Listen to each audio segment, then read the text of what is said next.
opérer. Si vous demandez pourquoi l'item 31 dans le budget n'ont pas été approuvés par l'opposition officielle, c'est pourquoi. Et nous croyons qu'on doit en traiter. Aucune surprise. Désolé,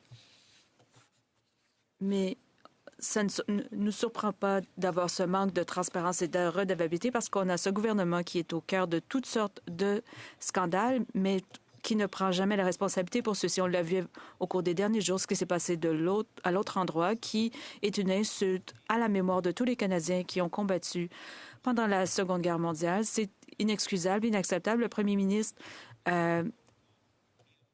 s'en lave les mains. Il se cache depuis quelques jours, ce premier ministre. En cette Chambre, nous avons un représentant du gouvernement qui ne se cache pas. Il est ici, il répond à nos questions, mais malheureusement, l'opposition est tout aussi frustrée parce qu'on n'obtient jamais de réponse. On n'obtient pas plus de réponses de lui et du gouvernement que de CIBA. Par exemple, le NCCOP, au milieu des attaques cyber et de tous les autres enjeux, bien, le gouvernement n'agit pas. Rappel au règlement. Je ne crois pas que cela a trait au point dont on discute. Je demande à l'honorable sénateur de revenir à la question dont on discute et de nous éduquer sur ce à quoi il fait référence. Sénateur Oussakos. Merci, Madame la Présidente.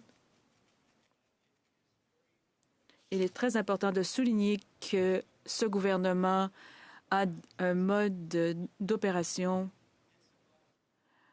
avec NCCOP. Il s'agit d'un budget du Sénat et non pas un enjeu de la gestion du gouvernement du Sénat. Le gouvernement n'a aucun rôle dans la gestion de CIBA ou des institutions. Le sénateur abuse de son privilège. En tout cas, sénateur Oussakos, je vous écoute et nous entendons le rappel au règlement. Ensuite, vous pouvez vous lever sur le rappel au règlement. Bon, j'ai apporté mon point. Le sénateur Oussakos parle d'enjeux qui ne traitent pas de ce dont on discute en ce moment. Il a le droit de critiquer le gouvernement, mais ce gouvernement ne joue pas un rôle dans l'établissement de notre budget et n'a pas de rôle dans les directives à CIBA. Il pourra en parler ailleurs, mais ça n'a rien à voir avec cette Chambre et cela ne représente pas la discussion légitime qu'on devrait avoir sur le sujet. Il s'agit du budget de l'institution. Sénateur Oussakos, débat sur le rappel au règlement. Madame la Présidente, vous allez reconnaître que pendant un débat, on doit avoir un rappel au règlement. Il semble vouloir empêcher le débat. Rien dans son rappel au règlement ne parle de la procédure d'un débat et d'articuler le point qui est discuté. On parle du budget, on parle des méthodologies de CIBA et je remets en question la transparence et de la majorité de cette Chambre et de CIBA. Il a un problème avec le contenu du débat et non pas sur autre chose. J'ai le droit de poursuivre mon débat sur cet enjeu. D'autres sénateurs veulent-ils s'exprimer sur ce rappel au règlement? J'apprécie votre rappel au règlement. Je crois que, bon, si on a un feuilleton, c'est parce qu'il y a différents enjeux dont on veut discuter de façon efficace dans nos débats. Le point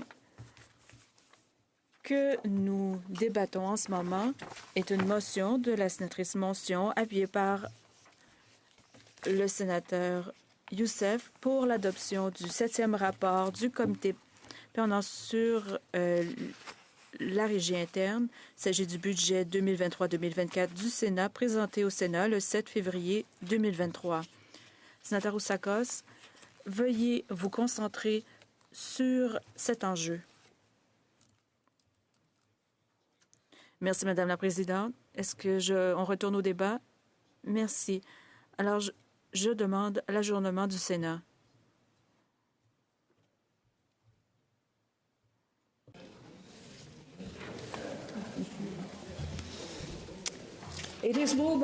L'honorable sénateur Oussakos, appuyé par l'honorable sénatrice Martin, propose que le Sénat s'ajourne.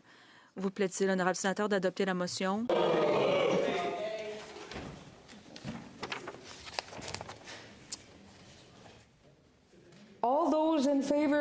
Que tous ceux qui appuient la motion veuillent bien dire oui. Que tous ceux qui s'opposent à la motion veuillent bien dire non. Je crois que le non l'emporte. 2 sénateurs se lèvent. Avons-nous une entente pour la cloche?